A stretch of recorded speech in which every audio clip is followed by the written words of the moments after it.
جی بند number 3 ہے آگے بڑھو، رکو نہ کسی راہ گزار پر، ہر دم سفر کا لطف اٹھاتے چلے چلو۔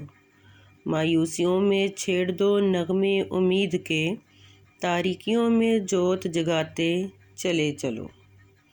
جی تو اس بند میں کیا کہہ رہا ہے شاعر اس بند میں بھی درس عمل کی ہی نصیحت کر رہا ہے، اور کہتا ہے کہ اپنی منزل کے حصول کے لیے آگے بڑھتے چلو، راستے میں کسی بھی موڑ پر مت رکو، بلکہ ہر لمحہ اپنے سفر کا لطف اٹھاتے رہو۔ منزل کے حصول کے لیے مسلسل محنت اور جد و جہد ہی کارآمد ثابت ہوتی ہے۔ اگر تم وقتی ترقی یا معمولی کامیابی پر ہی تھک کر بیٹھ گئے تو تم گمراہ ہو جاؤ گے، اس لیے ہمیشہ اپنی منزل پر نظر رکھو اور مسلسل آگے بڑھتے رہو۔ اگر کبھی اس منزل کے حصول میں تمہیں مایوسیوں کے سائے گھیرنے لگے تو اسی وقت اپنی امید کی شمع کو روشن کرو اور تاریکی میں جوت جگاتے ہوئے پھر سے آگے بڑھتے چلو۔ بقول حیدر علی آتش، تھکیں جو پاؤں تو چل سر کے بل، نہ ٹھہر آتش۔ گل مراد ہے منزل میں، خار راہ میں ہے۔ جی تو شاعر کی نصیحت کیا ہے؟ شاعر یہی کہتا ہے کہ کسی بھی حالت میں مایوس نہیں ہونا، بلکہ اللہ پر یقین رکھتے ہوئے مسلسل محنت کرتے رہو اور منزل کو تم پا لو گے۔ جی تو آگے ہے ہمارے پاس چوتھا بند میں شاعر کہتا ہے، ٹوٹے ہوئے دلوں کو محبت سے جوڑ دو، جوہر عمل کے اپنے دکھاتے چلے چلو، چمکو گگن کے تاروں کی صورت زمین پر، تم آسماں زمیں کو بناتے چلے چلو۔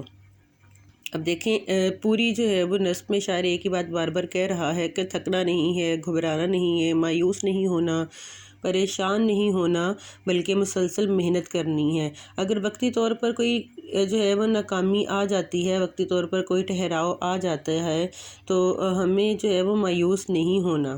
ہم نے یہ نہیں کہنا کہ وہی ہماری منزل ہے، بلکہ ہمیں آگے بڑھتے جانا ہے۔ اچھا، آگے بڑھنے کے لیے شاعر جو ہے وہ ہمیں ایک چھوٹی سی اور نصیحت دے رہا ہے کہ یہ نہیں ہے کہ ہم نے صرف اپنے مفاد کے لیے آگے بڑھتے جانا ہے، بلکہ ہمیں دوسروں کو بھی ساتھ لے کر چلنا ہے۔ تو کیا کہتا ہے شاعر اس بند میں؟ شاعر ہمیں ہمدردی، محبت، بھائی چارے کا درس دیتا ہے کہ مشکل وقت میں ہمیں دوسروں کے کام آنا اور ان کا خیال رکھنا اتحاد کے وہ عملی نمونے ہیں جو کسی معاشرے کو جنت میں بدل دیتے ہیں۔ تو شاعر کہتا ہے کہ تمہیں چاہیے کہ تم ٹوٹے ہوئے دلوں کو محبت کے جذبے سے جوڑو اور اپنے عمل کے جوہر ہر جگہ پہ دکھاؤ۔ جیسے فتح مکہ کے موقع پر آپ صلی اللہ علیہ وآلہ وسلم نے اپنے تمام دشمنوں کو معاف کر دیا، جس کی بدولت وہ اسلام انہوں نے قبول کر لیا۔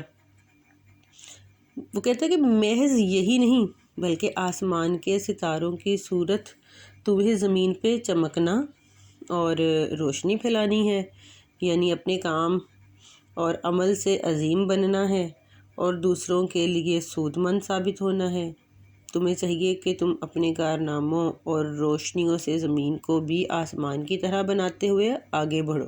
ٹھیک ہے، وہ کہتے ہیں نا کہ ایک شعر بھی مشہور ہے، ہیں وہی لوگ جہاں میں اچھے آتے ہیں جو کام دوسروں کے۔ تو شاعر کہتا ہے کہ ہمیں اپنی زندگی کو اس طرح بنا لینا چاہیے۔ جی ٹھیک ہے، اس کے بعد ہمارے پاس جو ہے وہ پانچواں جو ہے وہ بند ہے، پتجھڑ کی رت میں پھول کھلانا کمال ہے، پتجھڑ کی رت میں پھول کھلاتے چلے چلو، بدلے خزاں نظیر چمن میں بہار سے، وہ گیت زندگی کے سناتے چلے چلو۔ جی اس بند میں جو ہے وہ شاعر ہمیں مایوسیوں سے نکل کر پر امید زندگی کا درس دے رہا ہے کہ ہمیں پر امید زندگی گزارنی چاہیے۔ پتجھڑ کے موسم میں جب وہ آتا ہے تو ہر طرف درخت، ہر پتا، پھول مرجھا جاتا ہے، ہر جانب مرجھائے ہوئے پھول اور پتے گرے ہوتے ہیں، ویرانی اور اداسی کا ہر جگہ راج ہوتا ہے، جدھر بھی نظر دوڑاؤ بے رونقی نظر آتی ہے۔ اس موسم میں اگر تم پھول کھلاتے ہو تو یہ واقعی ایک کمال عمل ہے، اس لیے تمہیں خزاں کے اس موسم میں بہاروں کو لانا ہے۔ مطلب یہ کہ تمہیں ہمت نہیں ہارنی، دوسروں کی امید بن جاؤ اور ترقی کی طرف ہمیشہ گامزن رہو۔ یہ خزاں وقتی ہے جسے تم اپنی محنت اور کوشش سے بہار میں بدل سکتے ہو۔ شاعر کہتا ہے کہ زندگی کے وہ گیت جو خزاں کو بہار میں بدل سکیں، تمہیں وہ گیت سنانے ہیں۔ اس لیے ہمیشہ پرعزم رہو اور اپنی ملت کے ساتھ جڑ جاؤ، اپنی امید کو ہاتھ سے نہ جانے دو، اور پھر تم اس زندگی میں اور اس دنیا میں کامیاب ہو جاؤ گے۔ امید ہے کہ آپ کو یہ تشریح سمجھ آئی ہوگی اور آپ اسے یاد کریں گے انشاءاللہ۔